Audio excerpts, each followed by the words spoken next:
Amigos queridos, meu nome é Sidney. Vamos conversar mais um pouquinho a respeito do Evangelho segundo o Espiritismo? Vamos. Hoje nós vamos comentar o capítulo 23, cujo tema, moral estranha. E eu acrescento, a moral estranha e sua luz. Porque a filosofia espírita nos dá uma possibilidade de nos consolar com as verdadeiras traduções do que Jesus queria dizer na época.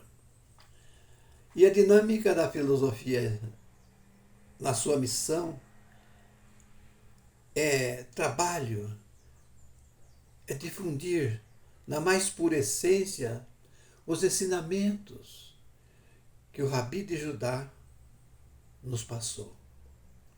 Porque veio do alto para baixo. É a terceira revelação. É o Consolador prometido por Jesus, com a integração dos Espíritos da verdade que nos conforta, através das suas mensagens, através das suas interpretações, que nos dá ânimo na presente vida. E no trabalho da intermediação de servir espiritualmente e moralmente os seres humanos em suas carências. Na sua carência espiritual, traduzindo as verdades divinas para a presente humanidade, que são os ensinos de 2000 anos atrás. E 2000 anos faz o quê? Que Jesus passou para o seu reino, o reino espiritual, que envolve todo o nosso sistema. Pois, naquela época, a ciência da espiritualidade maior, a imortalidade da alma, era um tanto difícil de colocar no entendimento de cada um ou da coletividade, de uma vez que o mosaísmo era a filosofia milenar, o qual se propunha a dar ciência das coisas dos céus. E Jesus se propôs a trazer as verdades dos céus, da vida espiritual, através das historinhas, das parábolas. E devido que a infantilidade a respeito das coisas divinas era generalizada, não se admitia uma boa nova filosófica ou religiosa que apresentasse uma ideia, uma vida após essa, salvo raras exceções da filosofia dos essênios, que eram pequenos. Para eles, da época, os ensinamentos de Jesus eram de uma moral que não batia com a filosofia milenar. Não batia. E de uma maneira bem simplificada, para o nosso momento, vamos definir o que seja moral primeiro, né? Nós estamos falando de moral estranha. Mas, de acordo com o dicionário, moral é o conjunto de valores individuais ou coletivos considerados universalmente como norteadores das relações sociais e da conduta dos homens. Pois é. Mas tem uma palavrinha que nos dá a entender que nós precisamos esclarecer. A palavra ética. Palavra dada ao respeito do conjunto de regras e preceito de ordem moral de um indivíduo, ou para um grupo social, ou de uma sociedade, né? Os costumes, moral, comportamento, pode ser momentâneo, sujeito a modificações. E o que Jesus pregava era atemporal, era para sempre. E para os doutores da época, Jesus estava fora da ética moral daquele tempo. Porque o mosaísmo era composto dos 10 mandamentos e mais 400 leis ou mais civis promulgadas por Moisés para dominar aquele povo primitivo, aquele povo hebreu vindo do Egito. Os fora da lei eram penalizados olho por olho, dente por dente. Não se propunha considerar o perdão, porque era a essência do mosaísmo, toma lá, dá cá. Mas vamos ao conteúdo do capítulo do Evangelho segundo o Espiritismo, que é o 23, aos itens de 1 a 8. E Lucas, capítulo 14, de 25 ao 33, o qual causa alguma estranheza e que Kardec achou por bem questionar. Vamos ver essa passagem. Uma grande multidão caminhando com Jesus, a ele se volta para todos e diz: se alguém vem a mim e não odeia seu pai e sua mãe, sua mulher e seus filhos, seus irmãos e irmãs, e mesmo sua própria vida, não pode ser meu discípulo, ou meus discípulos, né? Assim como todos aqueles dentre vós que não renuncia a tudo o que tem, não pode ser meu discípulo. Em Mateus capítulo 10, versículo 37, tem outra estranheza. Aquele que ama seu pai e sua mãe mais do que a mim, não é digno de mim. Ora, quando nós procuramos a doutrina espírita, é muito comum, após o acolhimento, orientação, os acolhedores a recomendar: leia o Evangelho segundo o Espiritismo. E aí pode escutar uma interessante frase: o Evangelho de Jesus é a medicina para a nossa alma. Mas ao ler essas passagens ficam um pouco preocupados, ou mesmo se questionando: que Jesus é esse? Será que ele disse isso mesmo? Por que será que o mestre disse essas palavras? Kardec, em suas pesquisas, diz que durante a vida de Jesus, nenhum evangelho fora escrito, e sim muitos anos após a sua morte. E nessa escrita pode ter entrado algumas suposições, informações dúbias. Algumas pesquisas informam que foi de 40 a 70 anos após que começou a ser escrito o Novo Testamento ou a vida de Jesus. E o sentido primitivo dos seus ensinamentos pode ter sofrido alterações. Porque a linguagem que Jesus falava, o aramaico e o hebraico, era de uma gramática muito pobre. E o Evangelho de Jesus teve muitas traduções. E pode ter sido alterado devido a certas necessidades ou interesses da época. A exemplo, a palavra ódio, nessa frase de Lucas: se alguém vem a mim e não odeia seu pai e sua mãe, não há ninguém que possa acreditar que tenha vindo dos ensinamentos de Jesus. Ódio, em latim, non odite, não quer dizer odiar, mas amar menos, ou não amar tanto, né? Então é preciso que hoje em dia devemos levar em consideração que aquele povo de 2000 anos atrás tinha costumes particulares diferentes. Era um outro momento da humanidade. E sem esse reconhecimento, o sentido verdadeiro das palavras escapa. E certas palavras perdem o significado e não exprimem perfeitamente um pensamento.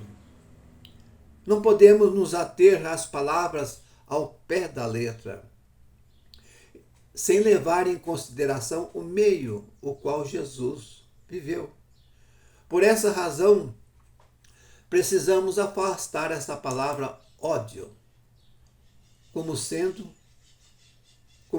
uma real tradução, ou seja, um pensamento dito por Jesus, não o dito em latim, mas sim amar menos será o certo. Vamos voltar com o mesmo propósito e começar a entender melhor outra passagem que está no Mateus capítulo 19, versículo 29. Todo aquele que tiver deixado por meu nome sua casa, seus irmãos, suas irmãs, seu pai, sua mãe, sua mulher, seus filhos, suas terras, por isso receberá o cêntuplo e terá por herança a vida eterna. Pois é um entendimento difícil de aceitar essas explicações tendo saído da boca de Jesus, né? Mas nós podemos levar em consideração que ele tinha dito isso, pode ser em particular para os seus discípulos, que eram missionários específicos escolhidos pela espiritualidade. Pois os seus discípulos eram seres que reencarnaram com esse propósito, com a missão específica de levar os ensinos de Jesus além das fronteiras do tempo. Pois eles, de perto, via Jesus nos seus ensinos, principalmente: ninguém vai ao Pai senão por mim. Eu sou o caminho, a verdade e a vida. Então os ensinos de Jesus eram transcendentais, eram unicamente espiritual, além dos horizontes dessa vida. Vamos rever a passagem do jovem muito rico, que talvez estivesse um tanto já desgastado pelas riquezas materiais e com o pensamento após vida procurou a Jesus. Bom mestre, que devo fazer para ser salvo? Marcos capítulo 10, versículo 17 a 30. Bom mestre, é só Deus, responde Jesus. É só seguir os mandamentos. E se quiser ser perfeito, tem que fazer coisas boas. Doar suas posses materiais, vendê-los e depois seguir-me. Mas esse jovem era muito rico, tinha muitas posses, era bem visto pela sociedade, pelo que possuía. Mas vamos repensar, fazer uma reflexão. Se quiser ser perfeito, doe ou vende tudo o que tem e me segue. Tendo ouvido isso de Jesus, ele ficou muito triste, cabisbaixo, e foi saindo pensativo. Após Jesus, entre os seus discípulos, assim se expressou: é mais fácil um camelo passar pelo fundo de uma agulha do que um rico entrar no reino dos céus. É o mesmo que dizer: nada levamos após a morte física, só virtudes intelectuais e morais, né? Mas vamos voltar a um mandamento dos mais importantes, que ainda está nos 10 mandamentos e continua: honra vosso pai, honra vossa mãe. Então o lar, podemos entender que é o laboratório das almas encarnadas na presente vida. Em uma família nada acontece por acaso. E cada um de nós somos seres únicos e temos sérias ligações entre todos, de um passado distante ou não. E a dinâmica da vida, um filho ou filha deixar lares para formar outras famílias, é a lei do progresso, é a lei da procriação. Mas também algumas causas podem levar em consideração a respeito. Deixar sua família por causa profissional ou para cumprir uma missão regeneradora, em causa própria ou coletiva, Isso é uma dinâmica social. Os mais intelectualizados, os mais espiritualizados, colocar em evidência como se dá a ciência da espiritualidade através das palavras de Jesus. E entre nós sempre houve missionários, profetas, médios, líderes religiosos bem intencionados, vindo das esferas espirituais, nos humanizar espiritualmente, cuja família era os mais carentes. Né? A exemplo, nos nossos dias atuais, nós podemos repensar, colocar em evidência Chico Xavier, Divaldo Pereira Franco, o Papa, Madre Teresa de Calcutá, Irmã Dulce, o grande Gandhi e tantos outros que no anonimato atuam na presente vida nessa missão de lutar pela paz e o amor entre os nós seres encarnados. Vamos a mais uma passagem que está em Lucas capítulo 10, versículos 61 e 62, que nos dá um sentido estranho da fala de Jesus. Mas após algumas explicações, é fácil entender. Alguém que veio do meio do povo assim questionou Jesus: Senhor, eu vos seguirei, mas permite antes dispor do que eu tenho em minha casa. Jesus respondeu: todo aquele que tendo em mãos uma charrua, pode ser uma cavadeira, um objeto da lavoura, olha para trás, preocupado com os interesses do campo, não está apto para o reino de Deus. Lucas capítulo 9, 59 e 60. Existe um registro seguinte do discípulo, né? Que Jesus respondeu: deixai os mortos, o cuidado de enterrar seus mortos. Como entender tal máxima? Essa fala saiu quando ele disse a alguém que ele notou um certo interesse: segue-me. Esse alguém lhe respondeu: Senhor, permita enterrar meu pai. Onde surgiu essa frase? Deixar os mortos, cuidado de enterrar os mortos. Mas, por vós, ele quis dizer: ide pregar o que eu ensino, ide anunciar o reino de Deus. Jesus quis dar a entender que a matéria ao pó voltará. Qualquer um pode fazer isso, pois aqueles que trabalham com essa tarefa também mal sabem que aquele corpo apenas serviu como instrumento para uma vida carnal passageira. A vida espiritual, com efeito, é a verdadeira vida. E a vida terrestre é uma vida transitória, passageira.